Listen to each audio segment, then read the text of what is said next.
तो आज नया टॉपिक शुरू करेंगे हम, फंक्शंस ऑफ सेवरल वेरिएबल्स। ठीक है, फंक्शन ऑफ सिंगल वेरिएबल किया था ना इससे पहले।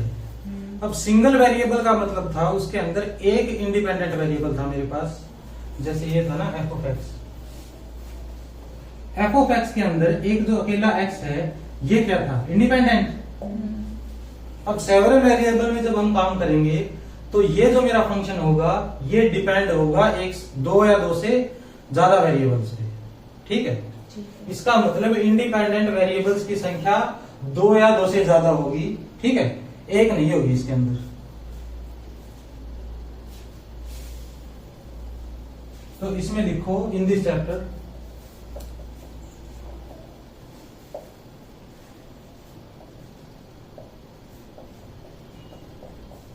we will study about functions with two or more independent variables।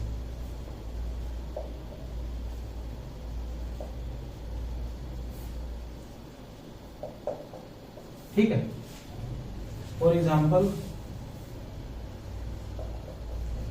let's take a function in three variables x, y and z। x square plus y square plus z square। ठीक है, अब ये जो मेरा फंक्शन है ये किस पे डिपेंड करता है, इसकी वैल्यू x, y, z तीनों पे डिपेंड करती है ना। इसकी अलग अलग वैल्यू लेता रहूंगा मैं इनकी, और इसकी भी अलग अलग वैल्यू आती रहेगी मेरे पास। ठीक है, तो ये तीन क्या है, x, y and z are three independent variable. ठीक है, ऐसे भी हो सकता है कुछ, F of x1, x2, x3, xn। ठीक है, कितने ही वेरिएबल आ सकता है तो फंक्शन।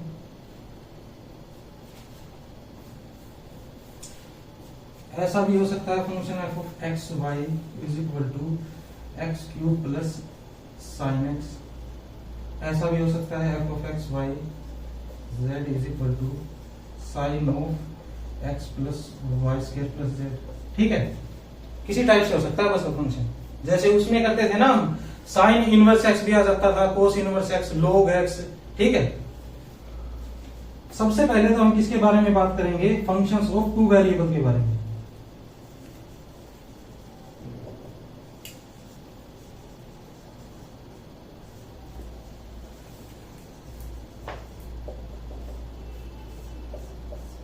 ठीक है, अभी हम काम करेंगे फंक्शंस ऑफ टू वेरिएबल के बारे में, उसके बाद आगे बढ़ते जाएंगे।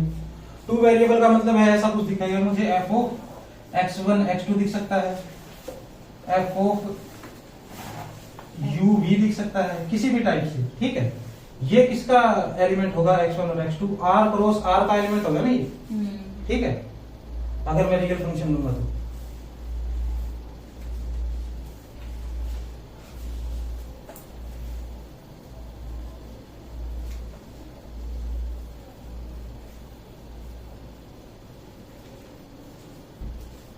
अब लिखो लेट f क्या है, कोई फंक्शन है मेरा, a सबसेट है r स्क्वायर का, यहां से r तक है। इसको r क्रॉस r बोलूं या r स्क्वायर बोलूं एक ही बात है ना।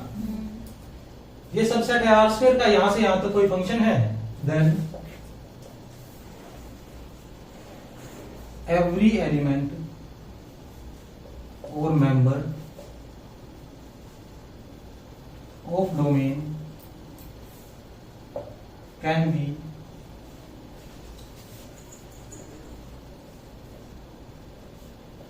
represented on xy प्लेन या फिर 2D प्लेन कहे तो कोई भी। ठीक है, दो वेरिएबल है ये 2D प्लेन में, हर डोमेन के मेंबर को मैं आइडेंटिफाई भी कर सकता हूं ना, कहां होगा ये। जैसे अगर कोई मेरे को कहता है ये x एक्सिस है, ये y एक्सिस है मेरा, और ये क्या है, आर स्क्वायर में से आ रहा है तो टपल होगा कोई ये। ठीक है, ए बी इस टाइप का कोई एलिमेंट होगा। ठीक है, ए बी होगा तो ये ए तो क्या हो जाएगा मेरा एक्स कोऑर्डिनेट, और ये क्या हो जाएगा वाई कोऑर्डिनेट। ठीक है। इसका मतलब ओरिजिन से लेके यहां तक का ए डिस्टेंस होगा और यहां तक होगा बी। इन दोनों को क्या है, जो ज्वाइन करता होगा पॉइंट, उसको मैं ए बी कह दूंगा। ठीक है। अब मेरे पास कोई भी आ जाए, ए नेगेटिव हो जाए, बी पॉजिटिव हो जाए, कोई दिक्कत की बात नहीं है ना। दोनों पॉजिटिव होंगे तो फर्स्ट क्वाड्रेंट में होंगे, दोनों नेगेटिव होंगे तो थर्ड क्वाड्रेंट में होंगे, एक नेगेटिव एक पॉजिटिव तो सेकंड या फोर्थ में होंगे। ठीक है, इतना समझ में आ गया। इसका मतलब कोई भी फंक्शन दिखेगा मुझे, जो डोमेन के जो एलिमेंट्स होंगे वे एक्स वाई प्लेन में किसी 2 डायमेंशनल प्लेन में रिप्रेजेंट कर सकता हूं मैं, यही मिलेंगे। ठीक है। अब जब मैं फंक्शंस की बात करता हूं तो सबसे पहले तो क्या है, एक लिमिट की बात भी करता हूं ना। फिर मैं लिमिट कैसे निकालते हैं, हम लिमिट ऐसे निकालते हैं, जब मैं सिंगल वेरिएबल की बात कर रहा था तो डोमेन क्या थी मेरी,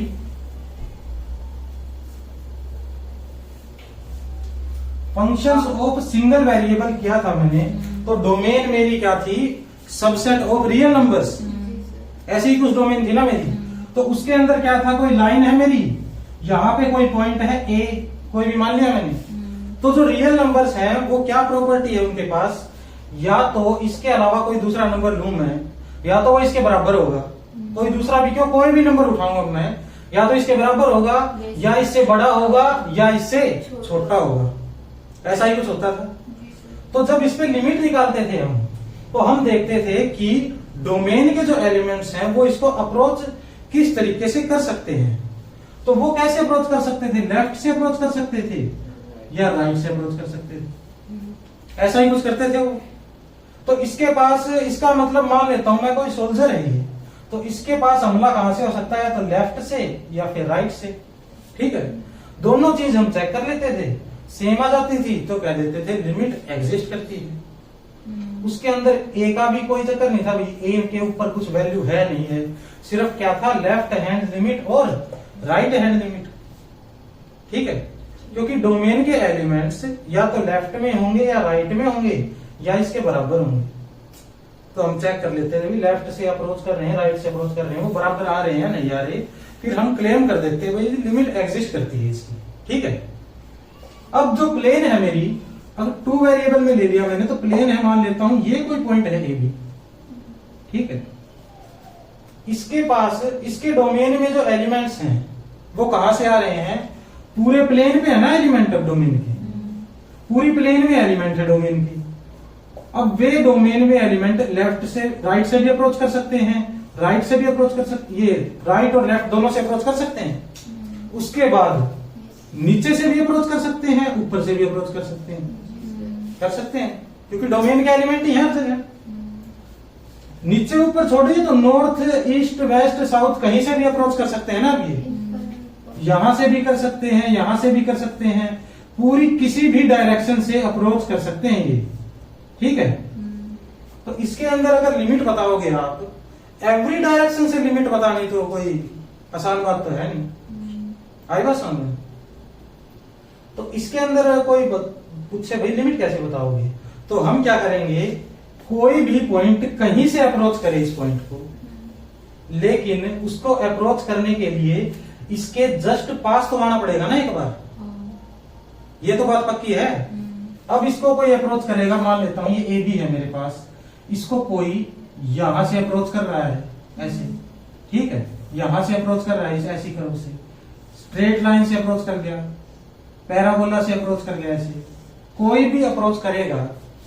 अब तो इनफाइनाइट वेज है ना इसके पास, कोई भी अप्रोच करेगा तो कुछ इस पोर्शन में तो आएगा ही, है ना, छोटे से छोटे पोर्शन में तो आएगा उसका पॉइंट, अप्रोच करेगा। तो अगर मैं ये कह देता हूं कि इसके पास, इसके अराउंड जो छोटे से छोटा रीजन बन रहा है मेरा, इसके अंदर के जो पॉइंट्स हैं वे अप्रोच करेंगे ए बी को, तो मेरा फंक्शन जो है वो क्या करेगा, एप्सिलॉन नेबरहुड में बाउंडेड रहेगा। तो मैं कह दूंगा कि लिमिट एग्जिस्ट करती है। ऐसा ही कुछ करेंगे ना हम। उसमें भी ऐसे ही करते थे, F x minus L less than epsilon when ever x minus A less then delta. X भी किसी नेबरहुड में, ए के नेबरहुड में से एक्स आता था और फंक्शन फिर उस नेबरहुड में बाउंडेड हो जाता था। ये बात आई समझ। तो इसमें क्या करेंगे, अब हम इसका कोई नेबरहुड ले लेंगे। एक नेबरहुड में कह देंगे इस नेबरहुड के सभी पॉइंट्स अगर यहां जाते हैं और फंक्शन इस तरीके का बिहेव करता है तो लिमिट एग्जिस्ट करती है, या फिर नहीं करते ऐसा तो नहीं करती। ठीक है, आई बात समझ। इसमें क्या है, लेफ्ट हैंड और राइट हैंड लिमिट का कंसेप्ट खत्म हो चुका है, ये वाइड हो चुका है कॉन्सेप्ट। लेफ्ट राइट तो है ही है, और भी कई रास्ते हैं जाने के इसके पास। ठीक है, और जब मेरे को ये बताना होगा कि लिमिट एग्जिस्ट नहीं करती तो भी मैं क्या करूंगा, कोई भी एक्स वाई जेड कर्व अपनी तरफ से मान लूंगा। ठीक है, अपनी तरफ से मान लूंगा और कह दूंगा कि ये जो कर्व है ना, ये इसके ऊपर एग्जिस्ट नहीं करते लिमिट। ठीक है, दोनों चीज होगी ना। अगर आपको लिमिट की एग्जिस्टेंस बतानी है तो नेबरहुड लेके चलूंगा, बता दूंगा नेबरहुड में ऐसा बिहेव होता है, तो भाई कोई भी कर्व कहीं से भी आएगी नेबरहुड में तो आएगी, तो लिमिट एग्जिस्ट कर जाएगी। अगर गलत प्रूव करना होगा लिमिट एग्जिस्ट नहीं करती, एक सिंगल कर्व उठा लूंगा, कोई भी सिंगल कर्व और कह दूंगा इस कर्व के जो पॉइंट्स हैं वे इस चीज को नहीं मानते, तो भाई लिमिट एग्जिस्ट नहीं करेगी। जैसे यहां करते थे ना, अगर लेफ्ट हैंड ये लेफ्ट साइड वाली जो ये लिमिट है ये एग्जिस्ट नहीं करती तो डायरेक्ट कह देते थे ना कि ये तो भाई लेफ्ट वाली नहीं कर रही तो चेक क्यों करो राइट वाली। ठीक है,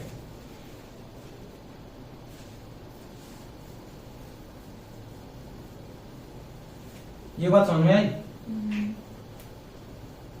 तो अब इसके अंदर कैसा नेबरहुड दूंगा मैं, एक एग्जांपल ले लेता हूं। सबसे पहले ये ए बी मेरा पॉइंट है, ठीक है, इसका मैं छोटे से छोटा नेबरहुड देने की कोशिश करता हूं, आपको दिखाने के लिए मैग्नीफाई कर देता हूं उसको। ठीक है, मैं मान लेता हूं कि एक ऐसे रेक्टेंगुलर नेबरहुड के अंदर बंद कर दिया मैंने पॉइंट, छोटे से छोटा है ये। तो इसमें क्या होगा, अगर इसकी जो वैल्यू है यहां पे एक्स एक्सिस पे क्या है, ये ए और ये क्या है नीचे नहीं बी, ऐसा कुछ है मेरे पास। अगर मैं कह रहा हूं कि ए बी का नेबरहुड देता हूं रेक्टेंगुलर, तो ये जो पॉइंट आएगा मेरे पास ये क्या आएगा भाई, ए माइनस एच, एच कोई भी लूंगा तुमने, ये भी आएगा ए प्लस एच, इसको ले लूंगा मैं बी माइनस के, इसको ले लूंगा बी प्लस के। आगे बात सुनो, ऐसा कुछ करूंगा मैं, इसका मतलब x minus A less than H है और y minus B less than के है। जब जब x और y के पॉइंट ये कंडीशन सेटिस्फाई करते हैं तो क्या है, इस नेबरहुड के अंदर पहुंच जाता हूं। ठीक है, उसके बाद लिमिट की डेफिनेशन लिखना चाहता हूं ना मैं। लिमिट की डेफिनेशन में कैसे लिखूंगा, if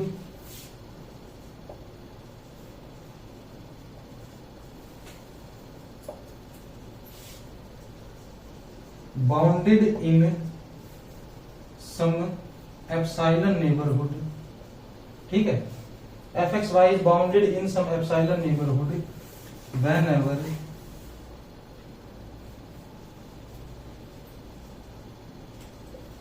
x Y belong to N star to A B.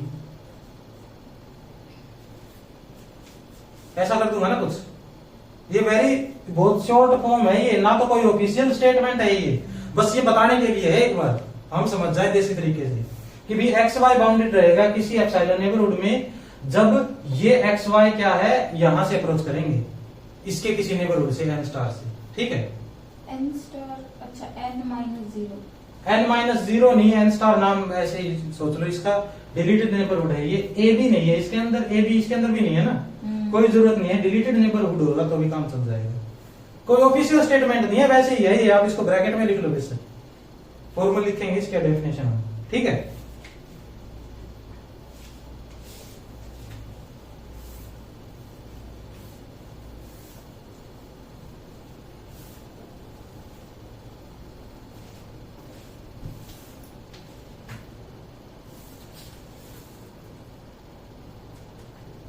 इससे पहले एक चीज और लिखो, अगर मैं रेंज के बारे में बात करूंगा तो रेंज क्या होगी, C बिलोंग टू F को क्या मान लेता हूं मैं, A subset of R square goes to B। ठीक है। ठीक है। ए क्या है यहाँ पे डोमेन और बी क्या है कोडोमेन। जब मैं रेंज की बात करूंगा तो c belong to b, b के ऐसे एलिमेंट, कोडोमेन के ऐसे element f a B is equal to c for some a b belong to a, ऐसा यूज होगा। ठीक है। रेंज में डायरेक्ट वही काम कर रहे हैं जो हम सिंगल वेरिएबल में करते थे।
ये देख लिया।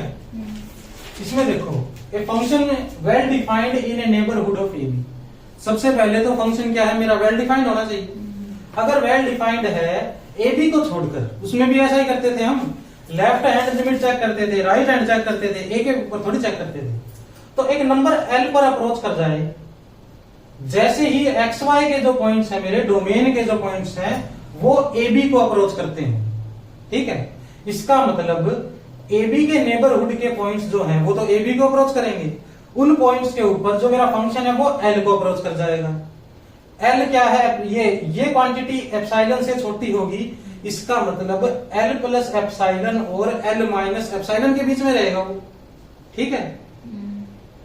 एल प्लस एप्सिलॉन और एल माइनस एप्सिलॉन से बाउंडेड रहेगा वो, उसके बाहर नहीं जा सकता। और अगर मैंने ये नेबरहुड क्या है, यहाँ पे तो जनरल लेके चला हूं ना मैं, कोई भी नेबरहुड चल जाएगा यहाँ पे। लेकिन अगर मैं एक स्पेसिफिक लेता हूं, सारा सिस्टम सेम है, एन स्टार एच के, ये क्या है, रेक्टेंगुलर नेबरहुड है कोई, तो क्या करूंगा मैं, ये तो है ही कंडीशन, वेन एवर इस नेबरहुड में से आए पॉइंट्स। ठीक है। तो लिमिट क्या कर जाएगी मेरी, एग्जिस्ट कर जाएगी और एल के इक्वल हो जाएगी। ठीक है। ये नोट कर लिया हो तो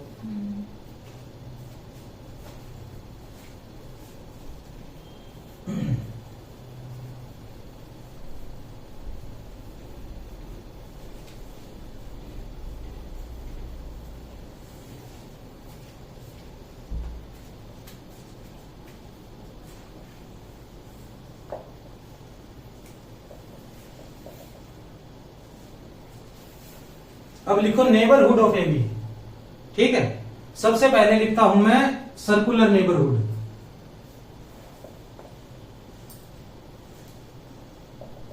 सर्कुलर नेबरहुड कैसा होगा मेरा, ये जो पॉइंट ए बी है इसके अराउंड एक सर्कल होगा। अब सर्कल की क्या डायमेंशन होती है, सर्कल की तो सिर्फ रेडियस ही होती है, उससे ही बता देते हैं हम। ठीक है, सेंटर ए बी होगा और रेडियस क्या होगी, मैं मान लेता हूं डेल्टा। ठीक है, तो सर्कुलर नेबरहुड किस टाइप का दिखेगा, अगर मेरे पास इसको मैं लिखना चाहूं N star A B is equal to, circular neighbourhood कैसा दिखेगा, X Y belong to R square such that X minus A whole square plus Y minus B whole square is equal to delta का square. ये बात देखो क्या लिख दी मैंने, circle की इक्वेशन ही तो लिख दी है, इज इक्वल टू तो बाउंड्री आ जाएगी ना, लेस देन। ठीक है, लेस देन होता है नेबरहुड के अंदर, बाउंड्री इंक्लूड नहीं करते हम, उसके अंदर तो ओपन इंटरवल होता था एक, इसके अंदर क्या हो जाएगी, ओपन गोल हो जाएगी ये। ठीक है, ये देखो पता चला सर्कुलर नेबरहुड कैसे डिफाइन किया मैंने। इसके अंदर क्या आ गए, ये अंदर के पॉइंट आ गए सारे। अब उसके बाद सेकंड लिखो रेक्टेंगुलर नेबरहुड, ये तो लिख ही चुके हैं ना हम।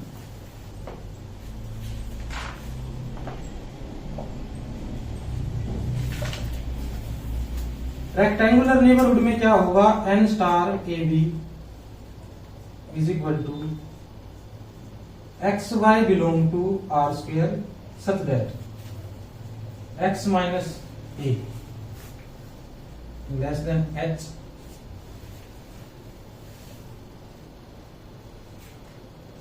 Y minus B less than K. ठीक है, इस टाइप के कोई पॉइंट होंगे तो एक रेक्टेंगल में दिखेगा मुझे ये पॉइंट ए बी। ठीक है, इसका भी डायग्राम लिख लेते हैं हम। ए बी मेरा कोई पॉइंट है और इस टाइप से है कि ये तो है बी पॉइंट मेरा, ये है मेरा ए, और एक रेक्टेंगल बना रखा है इसके आसपास, उसके अंदर के पॉइंट ले लिए मैंने। ये पॉइंट है मेरा a plus A minus H, ये है मेरा ए प्लस एच, ये पॉइंट है मेरा बी माइनस के, और ये है बी प्लस के। ठीक है, इसके साथ ही ये जो कोऑर्डिनेट होगा मेरा, इस कोऑर्डिनेट को क्या दूंगा मैं, पॉइंट ए प्लस एच और बी माइनस के, ये बात आई समझ। इस कोऑर्डिनेट को क्या नाम दूंगा मैं, ए माइनस एच और बी माइनस के। इस कोऑर्डिनेट को क्या नाम दूंगा, ए प्लस एच बी प्लस के। इसको क्या नाम दूंगा, ए माइनस एच बी प्लस के। ठीक है,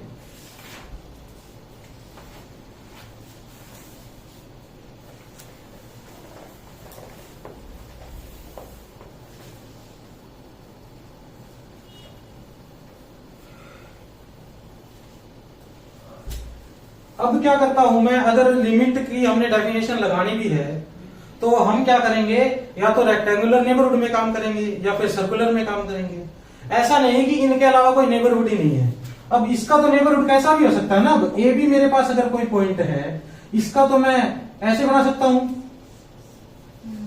कोई भी किसी भी तरह की शेप बना सकता हूं, वो ही उसका नेबरहुड हो जाएगा। एक आई बात समझ में। इसको भी किसी स्क्वायर में बंद कर सकता हूं। अब स्क्वायर और रेक्टेंगल तो एक ही बात होगी ना, every square is a rectangle, ये पता है ना मुझे। कुछ भी कर सकते हैं, अब इसके अंदर भी एक सर्कुलर नेबरहुड हो सकता है, इलिप्टिक नेबरहुड हो सकता है, किसी भी टाइप का नेबरहुड हो सकता है। लेकिन हम क्या काम करेंगे, हम करेंगे सर्कुलर नेबरहुड के अंदर काम करेंगे हम। और वो कैसे करेंगे वो देखते हैं आगे। अगर मैं मान लेता हूं कि मेरे पास कोई पॉइंट है मेरा, यहां पे लिखो भाई एग्जिस्टेंस ऑफ लिमिट।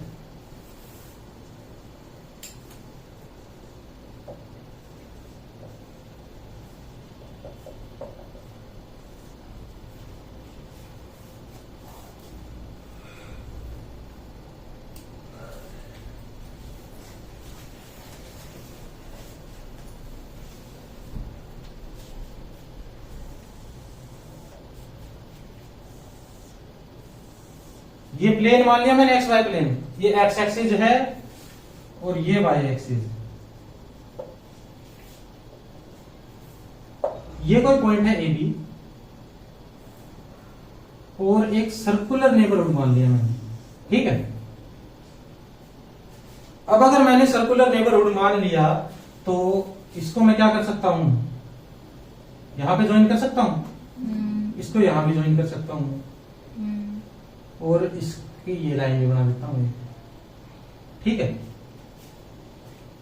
ये देखा कैसे किया मैं, इस पॉइंट को नाम दे दूंगा मैं एक्स वाई, और इसको नाम दे देता हूं आर। ये डिस्टेंस आर वैसे भी डिनोट करते रहते हैं ना हम इसको आर से।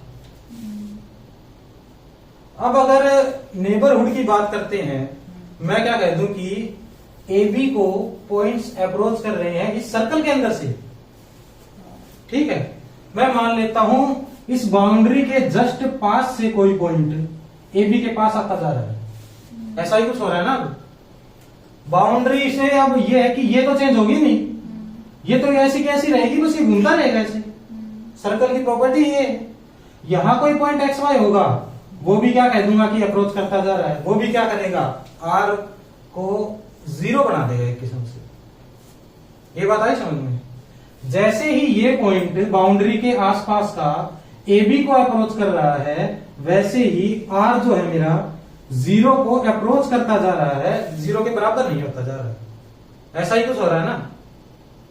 ये बात समझ में आई तो बताओ, ठीक है। उसके बाद अगर ये आपने आर मान लिया तो फिर मैं क्या करूंगा, मैं 10वीं क्लास में चला जाऊंगा। 10वीं क्लास में क्या है, ट्रिग्नोमेट्री सीखी थी हमने। ये राइट एंगल ट्रायंगल बनेगा कोई, अगर मैं स्ट्रेट लाइन ले रहा हूं, राइट एंगल ट्रायंगल बनेगा तो ये जो मेरी है नीचे वाली साइड, इसको क्या कहता हूं मैं, बेस। बेस और हाइपोटेनस दे रखा है मेरे को। बेस और हाइपोटेनस का कोस में कोई है लेना देना। अगर मैं बेस बाय हाइपोटेनस कर देता हूं तो वो क्या बन जाता है मेरा, कोस थीटा। और थीटा कहां से आता है, यहां से।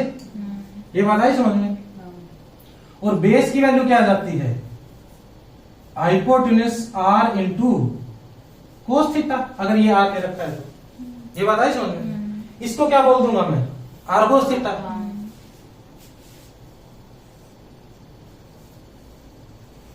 सिमिलरली इसको क्या बोल दूंगा, आर साइन थीटा।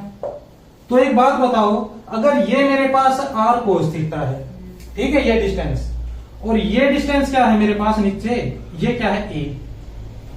ये बात आई समझ में। ये तो ए बी अगर ले लिया मैंने, ये ए है और ये क्या है, बी। इतनी तो बात अंडरस्टूड है ना। फिर उसके बाद इस पूरी ही जो मेरे पास इंफॉर्मेशन है, यहां से एक्स वाई की वैल्यू निकाल सकते हो क्या आप। एक्स वाई को मैं क्या लिख दूंगा, एक्स का जो ये कोऑर्डिनेट है, ये मेरा कुछ एक्स एक्सिस पे यहां लाई करेगा, a plus r cos theta, ये b plus r sine theta. ऐसा कुछ होगा ना। अब आई बात समझ में। इसकी लोकेशन कैसे बताई है मैंने। इसका मतलब एक्स वाई को मैं a plus r cos theta comma b plus r sine theta लिख सकता हूं, ठीक है। उसके बाद क्या करूंगा मैं, जो लिमिट में जो काम हो रहा था मेरा, डायरेक्ट ही वो अप्लाई करके देख लेता हूं, ठीक है। अगर मेरी लिमिट आर को मैं 0 पे ले जाऊं, ठीक है,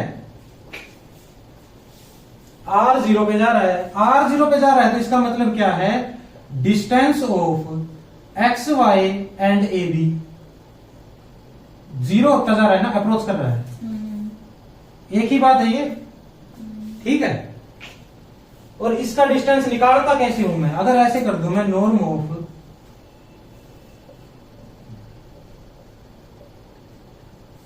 ठीक है,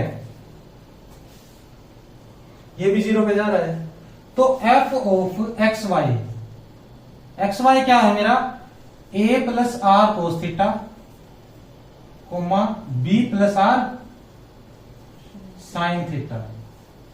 अगर ये लिमिट एग्जिस्ट कर गई तो क्या कह दूंगा मैं, लिमिट एग्जिस्ट करती है। इसमें क्या है, हर कोई आ गया ना इसके अंदर, ठीक है। लेकिन अगर ये लिमिट मेरी थीटा के ऊपर डिपेंड कर गई, इसका मतलब अलग अलग थीटा के लिए अलग अलग वैल्यूज आती जा रही है मेरे पास, तो क्या हो जाएगी, दिक्कत की बात। ये बात आई समझ में। इसको मैंने क्या किया, सर्कुलर नेबरहुड में इसी वजह से काम करना इजी लगता है हमें, क्योंकि फंक्शन ऑफ टू वेरिएबल को जब मैं सोल्व करूंगा तो वन वेरिएबल के हिसाब से ही कर दूंगा, ठीक है, आर के हिसाब से। और थीटा को क्या कह दूंगा, अगर लिमिट थीटा पे डिपेंड करती है ना तो एग्जिस्ट नहीं करेगी। फिर तो क्या होगा, अलग अलग थीटा अलग अलग वैल्यू देता जाएगा, अलग अलग कर्व अलग अलग वैल्यू दे देगी और दिक्कत आ जाएगी। अगर ये सोल्व करने के बाद मुझे ऐसा कुछ दिख जाए कि थीटा कुछ भी आता रहे, एंगल कुछ भी आता रहे, हर पॉइंट एक ही उस पे जाएगा, फंक्शन एक ही वैल्यू आएगी, तो मैं क्या कह दूंगा, लिमिट एग्जिस्ट करती है। ये बताइए समझ में। तो इसमें कह दो if this limit if exist and independent of theta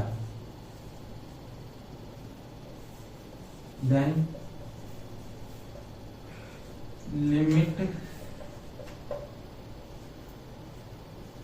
exists at AB। ठीक है, ये बात आई तो नोट करो इसको।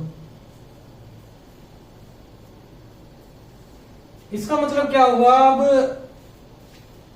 इसको अगर हम किसी एग्जांपल के तौर पे देखें तो f x Y is equal to x plus y है मेरे पास अगर, ठीक है। इसको पूछ ले कोई, भाई 0 0 पे बताओ इसकी लिमिट एग्जिस्ट करेगी या नहीं, एट 0 0, ठीक है।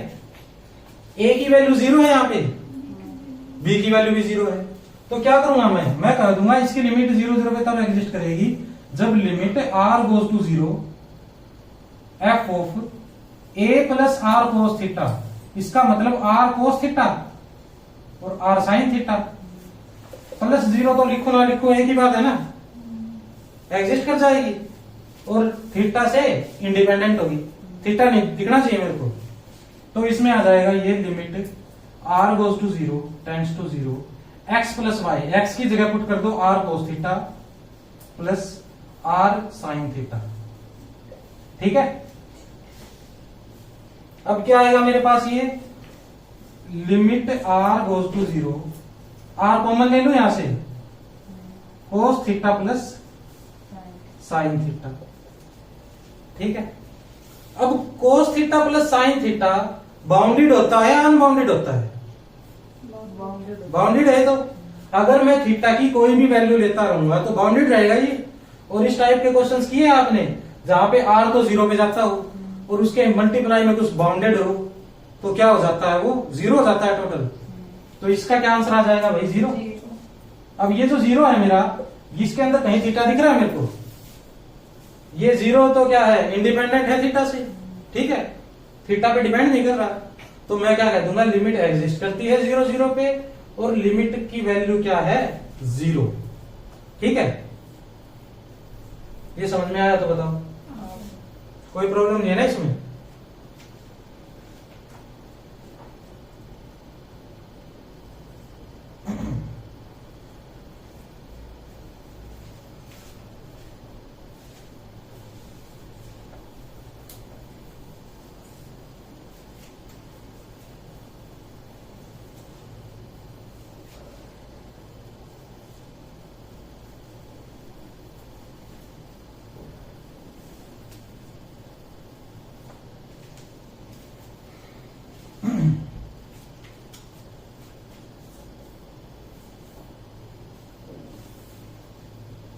नोट लिखो, नोट में क्या लिखोगे, सबसे पहले तो लिखो साइमल्टेनियस लिमिट।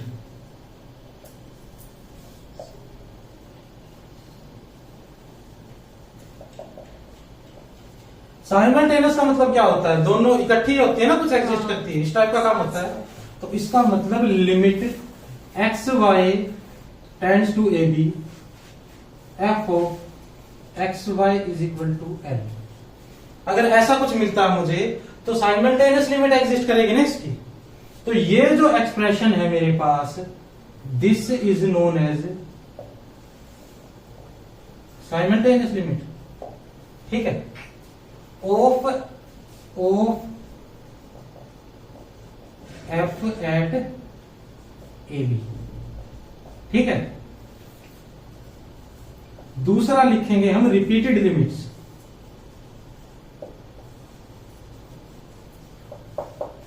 ठीक है, ये RLSL मैं लिखता जा रहा हूं बस ये, ताकि अगर कहीं और काम हो तो मैं शॉर्ट फॉर्म में लिख दूं। किसी किताब में नहीं लिख रखा है ऐसा, कोई इसकी स्टैंडर्ड नोटेशन नहीं है ये। ठीक है, रिपीटेड लिमिट्स में क्या होता है, अगर मैं ऐसा कुछ कर दूं कि limit x tends to a,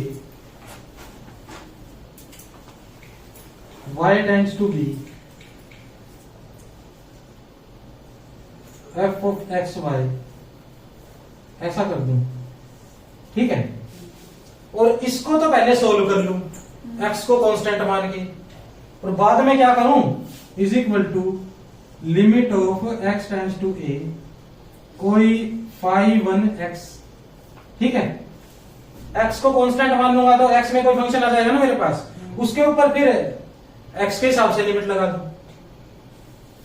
या फिर क्या करूं, पहले तो क्या कर दूं, limit y tends to b इसको बाहर रखूं, ब्रैकेट के अंदर इसको रख लूं,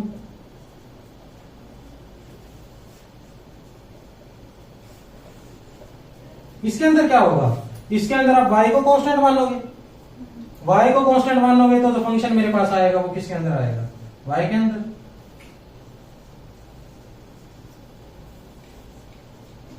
फाइव टू y, ये क्या आ गई मेरी रिपीटेड लिमिट। ठीक है,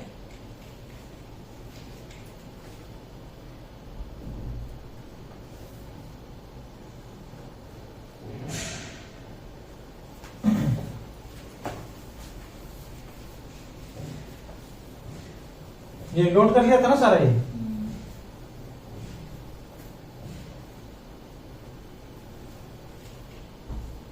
अब नॉन एग्जिस्टेंस के बारे में जो बताया था ना मैंने कि एक भी कर्व ले आओ आप, जो पास तो करती हो उस पॉइंट के अंदर से, लेकिन उसके ऊपर लिमिट एग्जिस्ट ना करती हो, या फिर क्या होता हो, एक पैरामीटर है उस पैरामीटर पे डिपेंड कर गया।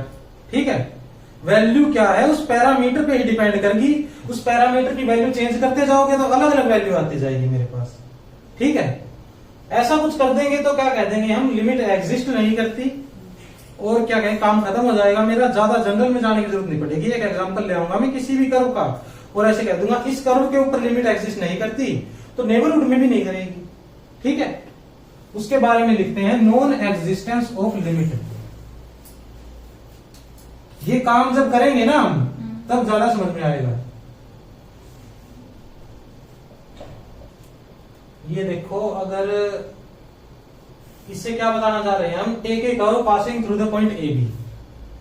अब ए बी से पास करती हुई अगर मैं कोई कर्व लूं पैरामीटर एम के अंदर, ठीक है, और फिर उसको सोल्व करूं, और क्या आ जाए, मेरा जो एंड रिजल्ट है वो एम के ऊपर डिपेंडेंट आ जाए, तो मैं कह दूंगा भाई लिमिट एग्जिस्ट नहीं करती। ठीक है, लेकिन अगर एंड रिजल्ट डिपेंड नहीं किया एम के ऊपर, तो मैं क्या कह दूंगा, भाई ये कर्व जो है यहां पे तो लिमिट एग्जिस्ट करती है। ठीक है, लेकिन ऐसी तो फिर इनफाइनाइट कर्व्स है ना। एक कर्व के बारे में बता दिया, अगर मैं मान लेता हूं कि मैंने कर्व कोई इस टाइप की ली, ऐसे इस टाइप की आई जा रही थी, और इसके अंदर से पास कर दी बस वो।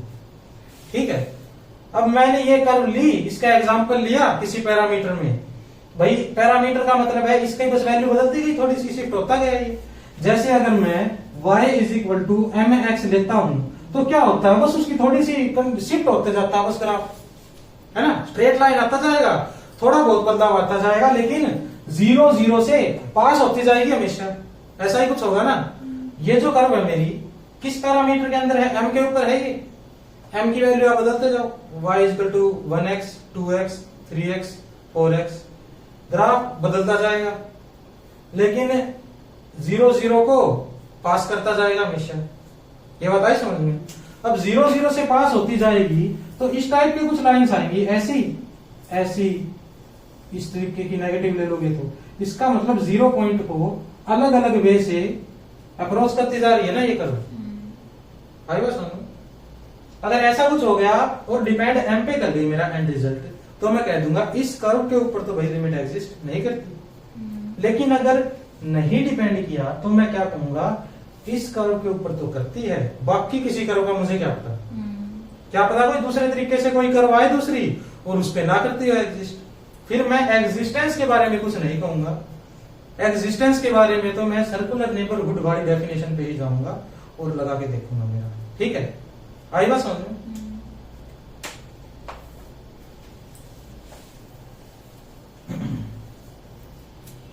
इसका एक एग्जांपल यही देख लेते हैं, इसको रफ करने से पहले ही एक एग्जांपल देख लेते हैं इसका।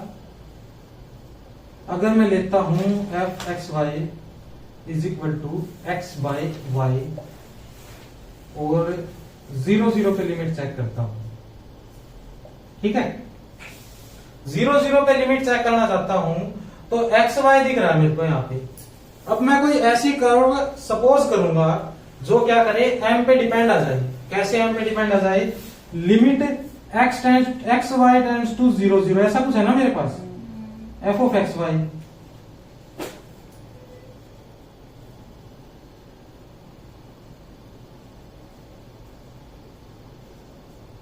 इस टाइप का है मेरे पास कुछ। अब मैं क्या सपोज करता हूं, limit y tends to 0 m y by y, ठीक है। कर्व क्या सपोज करें मैंने, let x is equal to m y, ठीक है। 0 0 से पास कर रही है ना ये कर्व, कोई दिक्कत की बात नहीं है मेरी। ये यहां पुट की मैंने, तो क्या हुआ, y से y कैंसिल हो गया और y 0 पे जा रहा है तो m को क्या मतलब है उससे, m बच गया। m तो कोई रियल नंबर लिया ना मैंने, बस बदलता जा रहा है, ये पैरामीटर है कुछ, तो m ले लिया, m आ गया। अब ये तो एंड रिजल्ट मेरा ये लिया था ना मैंने, ये डिपेंडेंट ऑन m आ गया। Do not exist, limit does not exist at 0 0, ठीक है।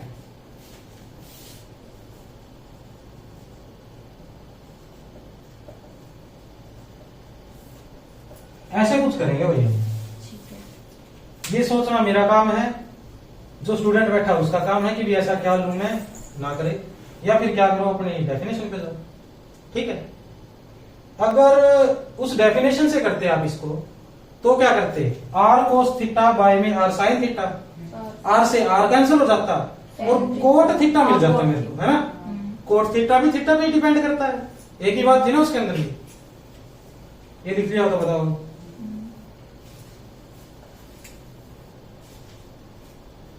एक करेक्शन और कर लो भाई, अगर मैंने थीटा लिया था ना वहां पे, थीटा को डिफाइन नहीं किया, बोल तो दिया कि थीटा यहां से ही आएगा, लेकिन जो लिमिट की थी ना भाई, वहां पे थीटा बिलोंग टू 0 टू 2 पाई कर लो, ठीक है।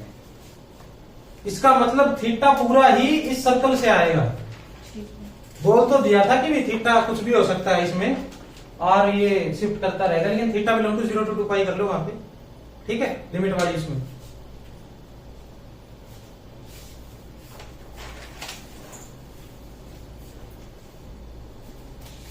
अब बात आती है मेरी कंटिन्यूटी की।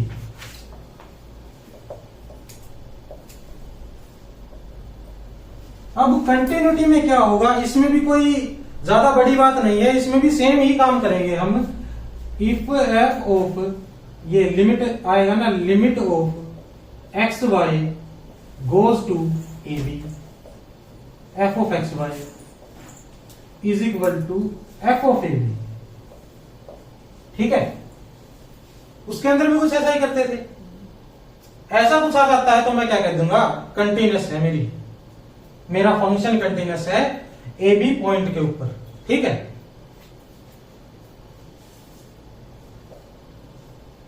इससे मैं क्या कहना चाहता हूं, that is for all epsilon greater than 0 however small there exist,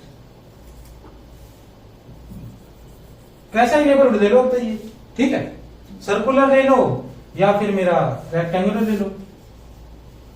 deleted neighbourhood को कह दूंगा ऐसे, ठीक है, एन स्टार ब्रैकेट में बोल दो deleted neighbourhood of A b such that f of x y minus f of A b less than epsilon whenever x Y belong to N star, ठीक है। अब आपकी मर्जी है, अगर आप स्पेसिफिक लेना चाहोगे तो इसको सर्कुलर लेते हो या रेक्टेंगुलर लेते हो, ठीक है। कंटिन्यूअस कब होगा, जब ये कंडीशन सेटिस्फाई हो जाएगी। ये लिख लो, फिर क्वेश्चंस करते हैं इसके। यहां देखो, अब हम क्या करेंगे, कोई भी क्वेश्चन लिखेंगे ना तो उसके अंदर लिमिट एग्जिस्ट किस पॉइंट पे करती है वो पता लगाएंगे, जब तक कुछ और स्पेसिफाई नहीं कर रखा, ठीक है। जब तक कोई और ऑप्शन नहीं दे रखे या कुछ और नहीं पूछ रखा। तो f x y equal to x, अगर इसके अंदर मैं वो आर गोज टू 0 वाला लगाऊंगा तो आर कोस थीटा जाएगा ना, ये कोस थीटा मेरा बाउंडेड होता है, आर 0 पे जाएगा तो 0 पे चली जाएगी, एग्जिस्ट करती है पूरी आर के ऊपर, आर स्क्वायर आएगा ना, डोमेन आर स्क्वायर है तो ये भी हो जाएगी, ये भी आर स्क्वायर के ऊपर, ठीक है। इसका मतलब कोई भी पॉलिनोमियल है मेरा, लिमिट एग्जिस्ट करती है पूरे प्लेन के ऊपर, ठीक है, पूरे आर स्क्वायर के ऊपर आ जाएगा। इसके अंदर अब बात करो फोर्थ के अंदर, फंक्शन इस टाइप से दे रखा है कि एक्स वाई पे तो वैल्यू ये है और इसके ऊपर ये है, not equal to x y के ऊपर। तो इसमें अगर मैं मेरी डेफिनेशन लगाऊंगा तो क्या होगा भाई, आर स्क्वायर कॉमन आ जाएगा। देखना इसको एक बार, हाँ। इसको मैं दो तरीके से करके दिखाऊंगा कि y is equal to limit r goes to 0, x square का जगह आ जाएगा r square cos square theta minus r square sine square theta divided by r square cos square theta, ऐसा कुछ आएगा, ठीक है। आर स्क्वायर ऊपर से भी कॉमन आ रहा है और नीचे से भी कॉमन आ रहा है।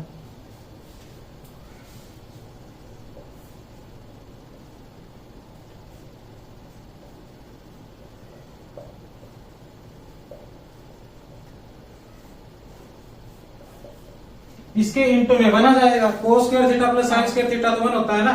अब ये आर स्क्वायर से आर स्क्वायर कैंसिल हो जाएगा, ये डिपेंड आकर किस पे कर जाएगी, थीटा के ऊपर, ठीक है।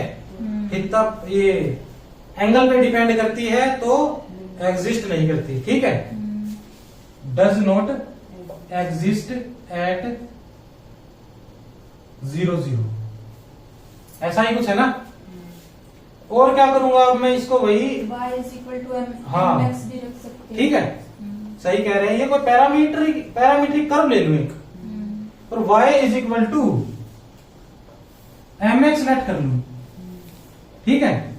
ये 0 0 से पास कर रही है कर्व मेरी, कोई दिक्कत की बात नहीं है। तो क्या करूंगा अब मैं इसको करूंगा limit y tends to x tends to 0, x square को लिख दूंगा x square as it is minus m square x square, ऐसा ही कुछ आएगा क्या।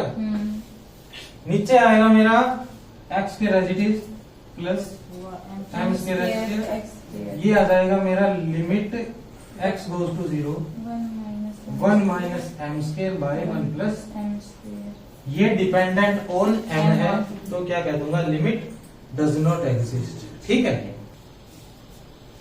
अब इसके अंदर भी क्या करूंगा, मैं कुछ क्वेश्चंस लिखूंगा, अगर कुछ भी ना दे रखा होगा ना स्पेसिफिकली तो आप तो ये बता दोगे इनमें से क्या है, और कुछ होगा तो ऑप्शन लिख दूंगा मैं, ठीक है। ये देखो क्वेश्चन नंबर 5 है मेरा, ये दे रखा है फंक्शन इस टाइप से। अब इसके अंदर बताना भाई आर स्क्वायर में कंटिन्यूअस है, इसमें कंटिन्यूअस है, रिपीटेड लिमिट आर एल का मतलब है रिपीटेड लिमिट, एग्जिस्ट तो करती है लेकिन अलग अलग आ गई, ठीक है। ये क्या कह रहा है, साइमल्टेनियस लिमिट एग्जिस्ट करती है, ये कह रहा है एग्जिस्ट भी करती है और सेम भी आ गई, ये कह रहा है रिपीटेड लिमिट एग्जिस्ट ही नहीं करती, ठीक है। और इसमें क्या है, साइमल्टेनियस लिमिट एग्जिस्ट नहीं करती। तो अब हम अगर इसके आगे बढ़ेंगे, सॉल्यूशन में लिखता हूं मैं ये। अब ये इसकी डिग्री बताओ क्या है भाई, एक्स वाई स्क्वायर 3 डिग्री का है ना ये, और ये नीचे कितने डिग्री का है, 6 डिग्री का है। कुछ ऐसा कर सकता हूं मैं कि नीचे और ऊपर की डिग्री सेम आ जाए, क्योंकि डिग्री सेम आने के बाद ये x या y जो भी होगा वो तो कट जाएगा और मेरा पैरामीटर बच जाएगा बस। जैसे ऐसे था ना कुछ, ये x बाय वाई स्क्वायर लू अगर मैं एग्जांपल के तौर पे, अब अगर मैं x को बोल दूं m वाई स्क्वायर तो डिग्री सेम कर दी ना मैंने, वाई स्क्वायर से वाई स्क्वायर कट गया, पैरामीटर बच गया मेरा। इसमें भी ऐसा कर सकता हूं ना, अब मैं किसको क्या मान लू बताओ, इसको m स्क्वायर एक्स को वही वाला सेम टू सेम, नहीं, m y M power 4 y cube. हाँ वाई स्क्वायर से बढ़ जाएगा, स्क्वायर इसको क्यूब 4 बना देगा, ठीक है वो यही हो जाएगा अच्छा, मेरी। हाँ। ठीक है,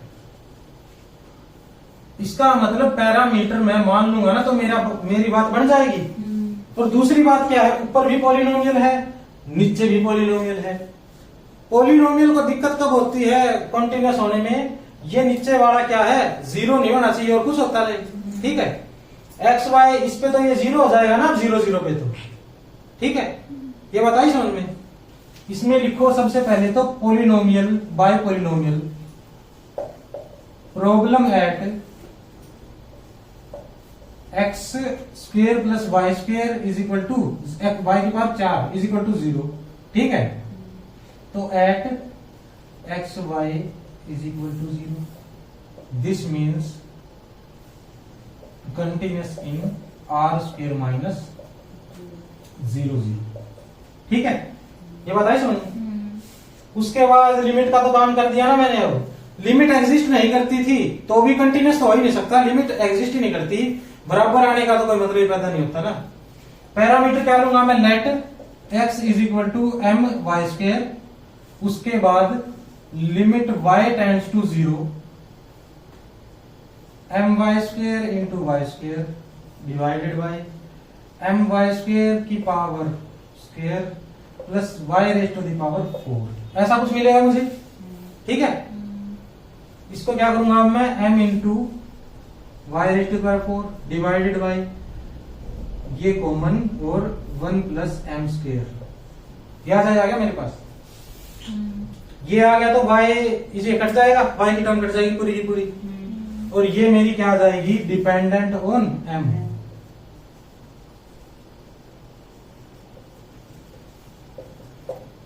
लिमिट डज नॉट एग्जिस्ट, और ये लिमिट जो है मेरी, ये साइमल्टेनियस लिमिट है ना ये।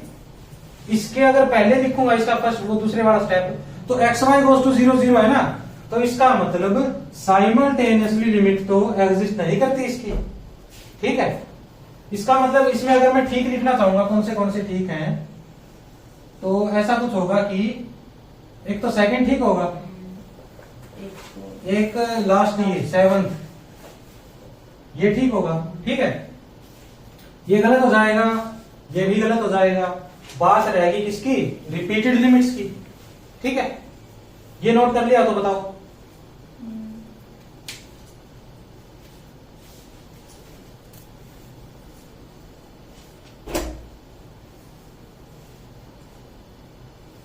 अब रिपीटेड लिमिट्स की जब मैं बात करूंगा तो ऐसा कुछ होगा कि limit x tends to 0, bracket में ले लेता हूं लिमिट y टेंड्स टू 0, ये पूरा लिख देता हूं x y square by x square plus y square, ये किसके इक्वल आएगा, limit of x tends to 0 bracket y को जब मैं 0 पुट करूंगा तो 0 ही आ जाएगा, 0 बाय एक्स स्क्वेयर, ऐसा ही कुछ आएगा क्या। अब x की लिमिट कुछ भी लेते रहो, इज इक्वल टू 0, ये तो एग्जिस्ट कर गई। एक तो सेकंड की बात करते हैं, limit y tends to 0 x tends to 0, ये भी एग्जिस्ट कर गई, तो इसको डायरेक्ट 0 लिख देता हूं ना मैं। तो इसमें कौन सा ऑप्शन ठीक है मेरा, थर्ड नहीं 5th, एग्जिस्ट भी कर गई और भाई सेम भी यहाँ होगी। पे जो है ये एक्स स्क्वेयर प्लस वाई की पावर 4 आएगी ना दोनों जगह। हाँ y की पावर 4 आएगी भाई यहाँ पे, बाकी कुछ भी होती रहे पावर, वो तो उससे फर्क एंड रिजल्ट हमारा चेंज नहीं होगा।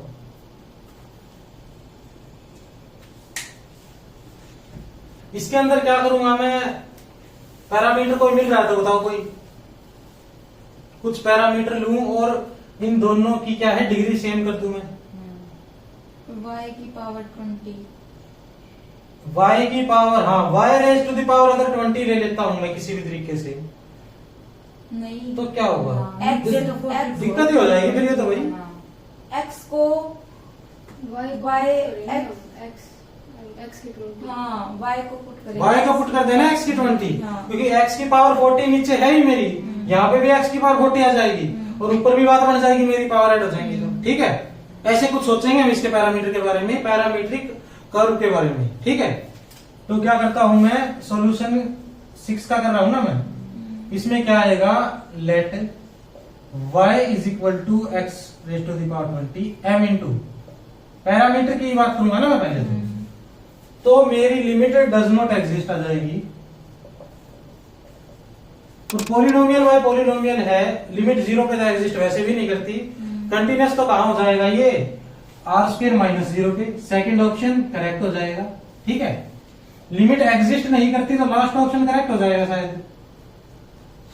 आई बात समझ में, साइमल्टेनियस लिमिट एग्जिस्ट नहीं करती।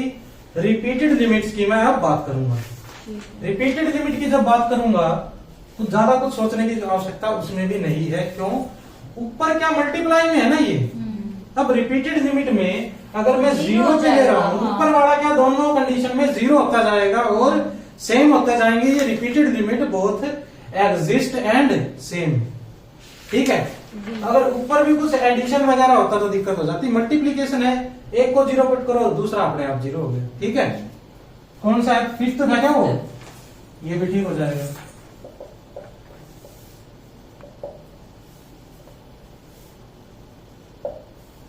सॉल्यूशन है 7 का।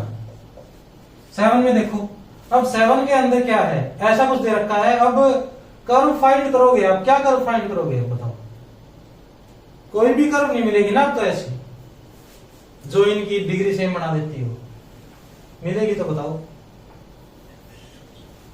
इसकी तो 2 है, इसकी 3 है, मल्टीप्लीकेशन में है नहीं जो डिग्री ऐड हो जाएगी।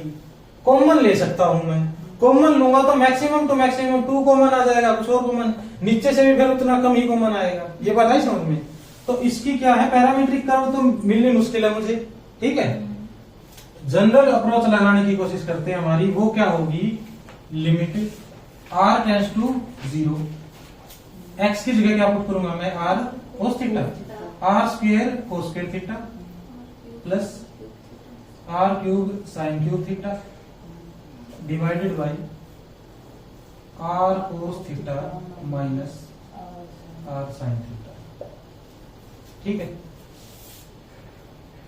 ऐसा कुछ आ गया मेरे पास। अब मैं क्या करूंगा, r कॉमन ले लूंगा, है ना, नीचे बड़ा r गायब हो जाएगा वहां से। तो limit r goes to 0, r square ही कॉमन ले लेता हूं, cos square theta plus r sin theta divided by sin cube theta cube. एक r से ये स्क्वायर कैंसिल हो जाएगा, ऐसा कुछ होगा। अब ये मोस्ट इंपोर्टेंट काम चल रहा है यहाँ पे जो कर रहे हैं हम।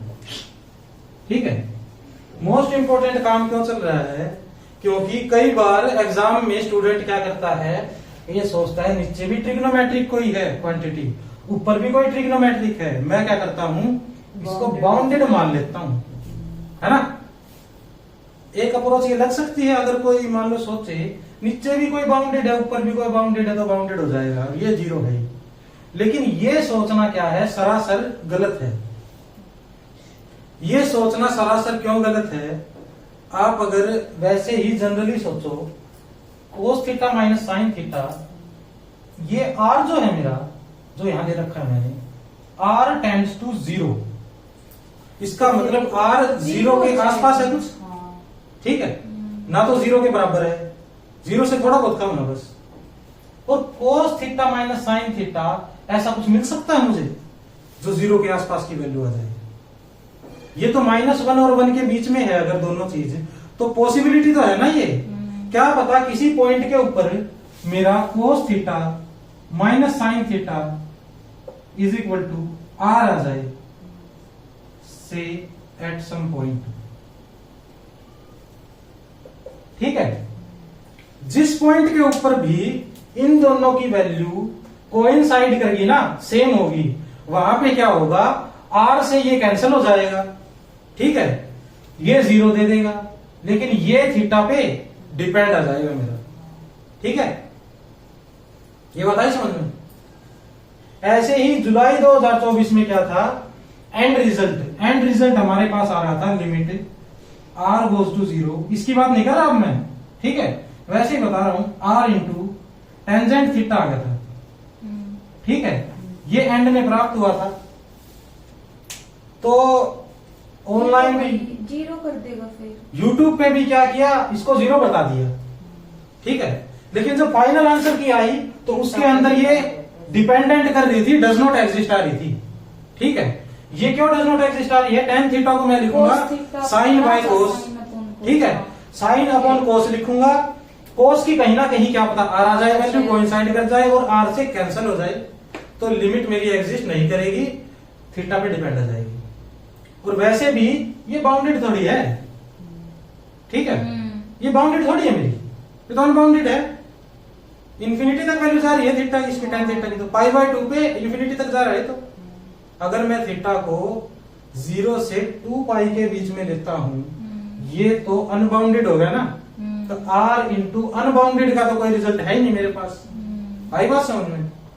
तो इस टाइप के क्वेश्चन के अंदर अगर आपका कुछ बचता है नीचे, तो पूरी पॉसिबिलिटी है वो r के बराबर आ सकता है, यहां r स्क्वायर होता, r क्यूब होता, r की पावर कुछ भी होती, उसके बराबर भी आने की पूरी पॉसिबिलिटी थी, ठीक है। पक्के तौर पे मैं ये नहीं कह सकता कि ये किसी हर पॉइंट पे हर थीटा के लिए r को कैंसल आउट नहीं करेगा, किसी ना किसी के लिए कैंसल आउट कर देगा। तो यहां क्या होगा मेरा, अगर मैं लेट करता हूं r से एट सम पॉइंट r के इक्वल आ गया ये, तो ये क्वांटिटी एंड रिजल्ट थीटा पे डिपेंड कर जाएगा, ठीक है। Then end result depends on theta, so limit does not exist. इसमें मैं लेट करूं y is equal to x minus m x cube, ठीक है, घर से चेक करके आना, ये इसकी थोड़ी सी जगह छोड़ दो, वो वाली तो मेरी कंडीशन फेल हो गई थी ना, इसको चेक करना अगर ये कुछ पैरामीटर m पे डिपेंड आती है मेरी लिमिट तो, ठीक है। वैसे तो काम हो चुका है मेरा, 7th के आंसर में क्या लिखूंगा अब मैं, simultaneous limit does not exist, तो 7वां ठीक हो जाएगा। दूसरी बात क्या है, रिपीटेड लिमिट, रिपीटेड लिमिट के बारे में क्या काम करोगे आप, यहीं पे देख लो उसके बारे में। पहले क्या करूंगा मैं, x is equal to y 0 0 पे चेक कर लू क्या पहले,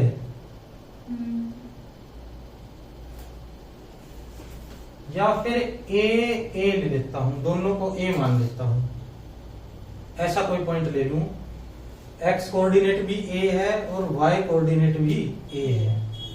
चलो इसको चेक करते हैं भाई, ये कर दिया ना, इसको चेक करके आना।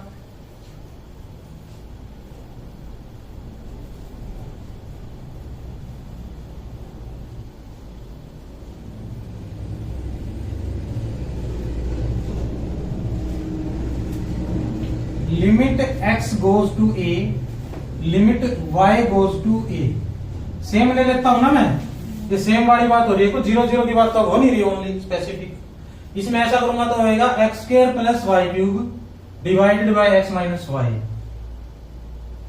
तो ए पुटी कर देता हूं मैं डायरेक्ट, छोड़ दो, x square plus a cube divided by x minus a, ऐसा कुछ आएगा क्या, ठीक है। इसको इज इक्वल टू में लिखता हूं मैं, तो मेरे पास आएगा limit x tends to a square, इसको भी लिखूंगा तो आएगा ये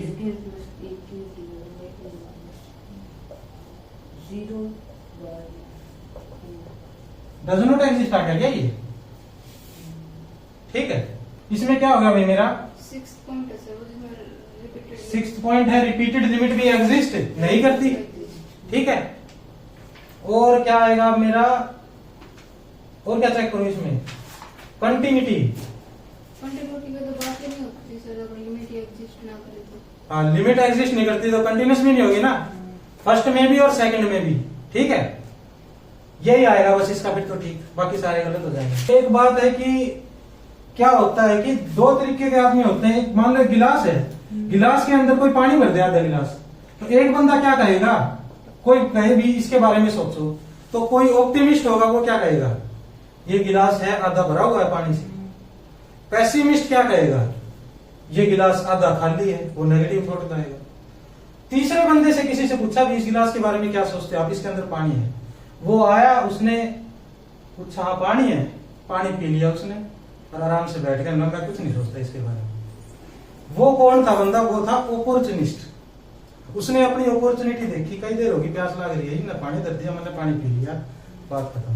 बस ये पता होना चाहिए अंदर पानी है, अंदर कुछ और लिक्विड नहीं है।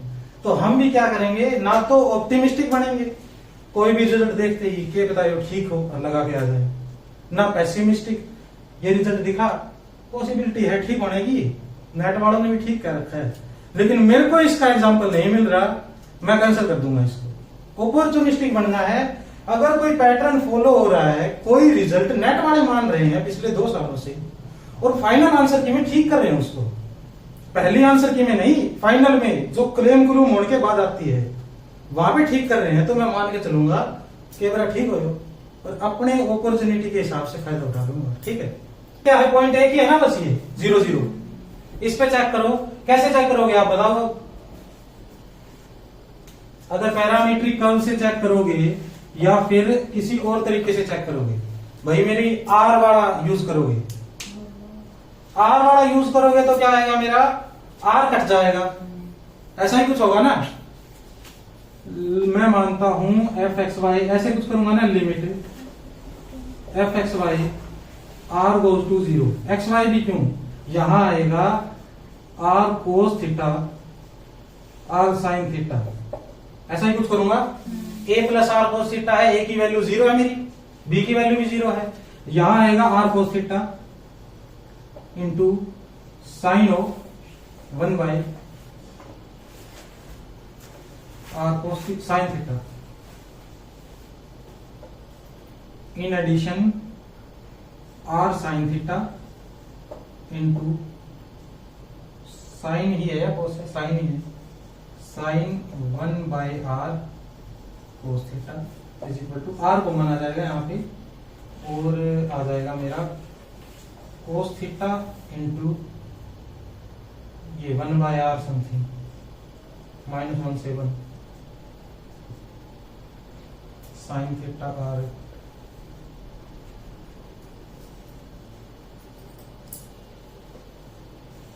ऐसा कुछ आएगा क्या मेरा, यस सर, है ना। अगर मैं ये बाद की बात लिख दी मैंने एक तरीके से, इसको समझने के लिए लिख रहे हैं बस हम, ऐसा कुछ नहीं है ये परफेक्ट कोई सॉल्यूशन है। बाद की बात लिख दी कि आर तो 0 पे जाएगा ना, और ये बाउंडेड आता रहेगा हमेशा, ये भी बाउंडेड, ये 0 अब इसको 0 बना देगा, आर को काटने वाला तो कोई है ही नहीं ना यहाँ पे।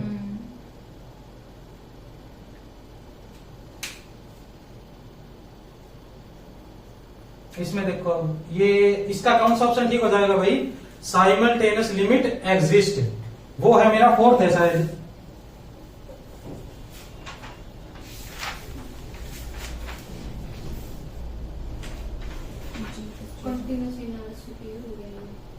कॉन्टिन्यूस इन आर स्क्वायर पूरे 0 के ऊपर एग्जिस्ट करगी, वैसे तो था ही कंटिन्यूस ये, तो फर्स्ट भी ठीक हो गया, कॉन्टिन्यूस इन आर स्क्वायर हो गया।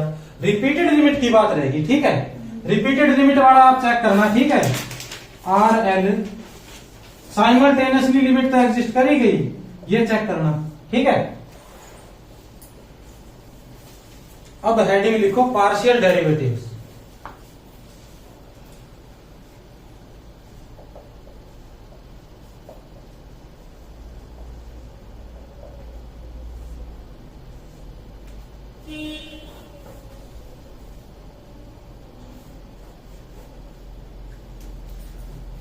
इसमें क्या करूंगा मैं, let f x Y is a function defined in r square, ठीक है, या फिर किसी डोमेन में डिफाइंड कहीं पे भी हो सकता है भाई, इन 2 वेरिएबल लिख दो, ठीक है। क्या पता किसी और डोमेन में कुछ रखा होगा मुझसे भाई, इसके अंदर बताओ। Let f x Y is a function in two variables, then partial derivative with respect to x, x and y लिख दो यहां पे। Partial derivative with respect to x is given bye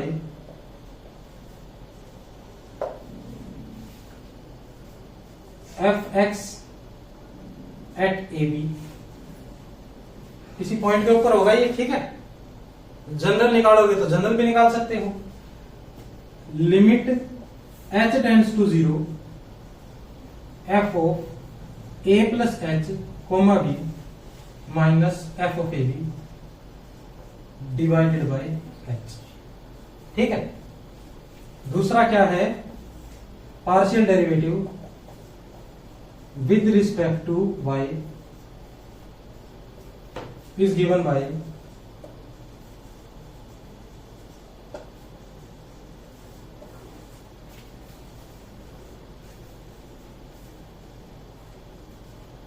fy limit k tends to 0 f of a comma b plus k माइनस f of A b divided by k, ठीक है। इसको मैं ऐसे भी लिखता हूं, del f y del y at a b, ठीक है। इसको भी लिख सकते हो आप del f by del x at a b. F क्या है यहां पे, एक्स और वाई का फंक्शन है, ठीक है।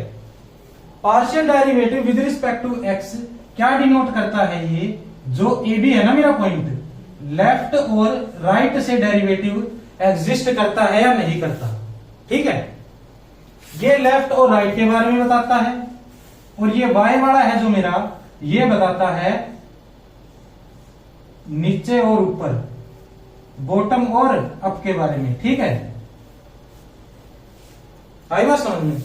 दो डायरेक्शंस के बारे में बताते हैं ये लेफ्ट और राइट के बारे में, और ये इसके बारे में, वाई एक्सिस वाला विद रिस्पेक्ट टू वाई वाला।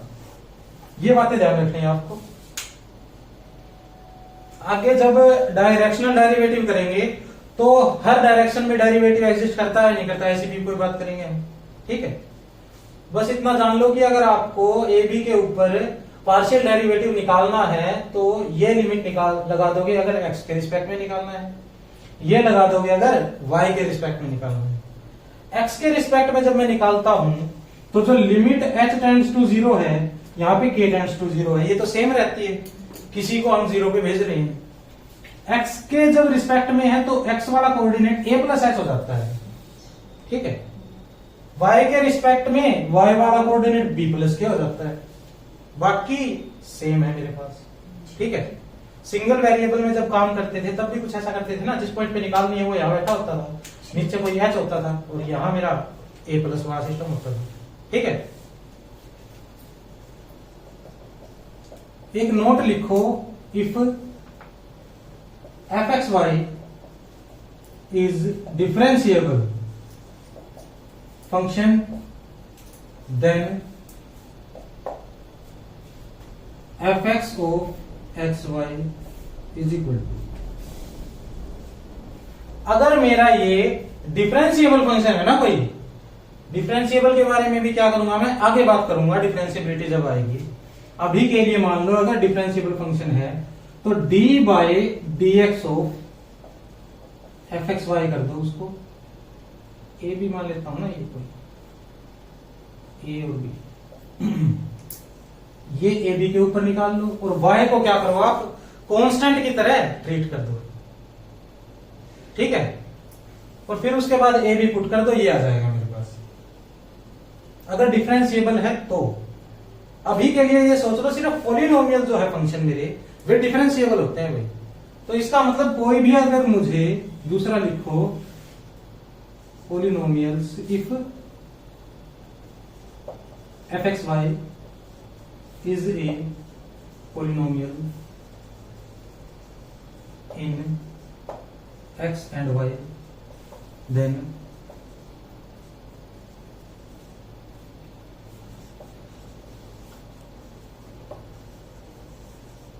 डिफरेंशिएबल। ठीक है, बस ये ऐसा नहीं होना चाहिए कुछ अनडिफाइंड आ गया, पोलिनोमियल बाय पोलिनोमियल है, नीचे की क्वांटिटी ही जीरो बन गई तो दिक्कत है इसको बस। ठीक है, इसका मतलब पोलिनोमियल जो है कंटिन्यूस भी होते हैं, डिफरेंशिएबल ही होते हैं।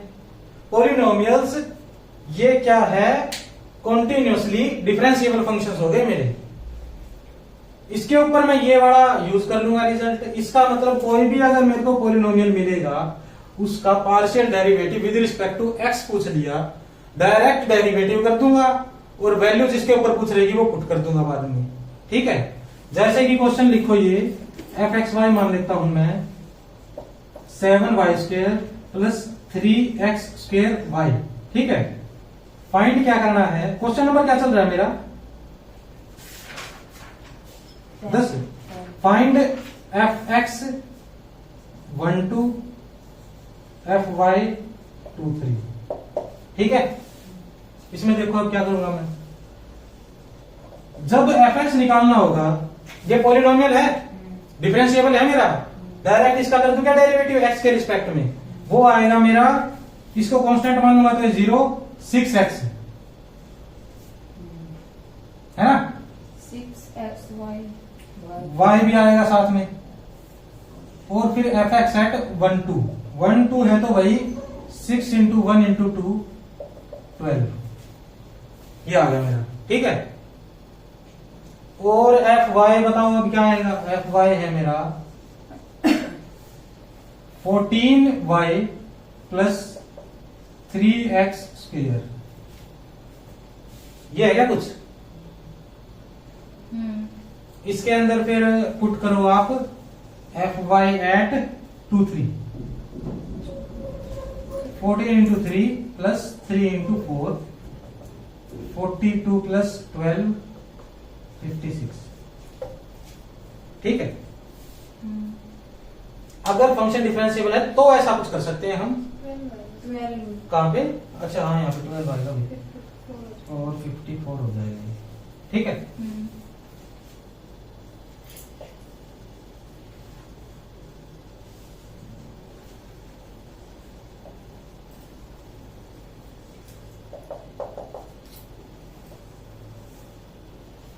हायर ऑर्डर डेरिवेटिव्स लिखो। हायर ऑर्डर का मतलब अगर मुझे F of x x 2 bar x के रिस्पेक्ट में करना हो, ठीक है, ए बी पॉइंट के ऊपर, तो क्या करूंगा मैं, तो इसको मैं ऐसे कर सकता हूं del by del x of f x at a b, पूरे का ए बी के ऊपर। ठीक है, ऐसे लिख सकता हूं ना इसको मैं, ऐसे लिख सकता हूं तो कुछ ऐसे कर सकता हूं, इसकी लगा देता हूं पहले, limit h tends to 0 by में h। ठीक है, अंदर जो भी होगा उसके अंदर h ऐड कर दूं मैं, ऐसा ही कुछ करूंगा ना मैं। इसका मतलब f x of a plus h comma b minus f x of A B, ऐसा कुछ करूंगा ना मैं। ठीक है, ऐसा डायरेक्ट यूज करके अब मैं क्या निकालूंगा, एफ ऑफ वाई वाई, ये आएगा मेरा del by del y into f y is equal to limit k tends to 0। अब ये h 2 बार h भी ले सकते हो आप, ऐसी कोई बाउंडेशन नहीं है, वो तो हम थोड़ा सा डिफरेंट लगे ना एक दूसरे से, इसलिए कर रहे हैं। ठीक है, इसमें करूंगा मैं f y at a comma b plus k minus f y at a b divided by k. ठीक है, इसी तरीके से थर्ड लिखूंगा मैं f x y at a b, इसको लिख दूंगा मैं del by del x into f y a b is equal to limit h tends to 0 f y at a plus h comma b minus f y a b divided by h fourth आएगा मेरा f y x at a b del y o f x at a B is equal to limit k tends to 0 f x of a comma b plus k minus f x of A b at a b divided by k. ठीक है, किसी function का अगर higher order derivative निकालना होगा तो ऐसे निकाल लेंगे हम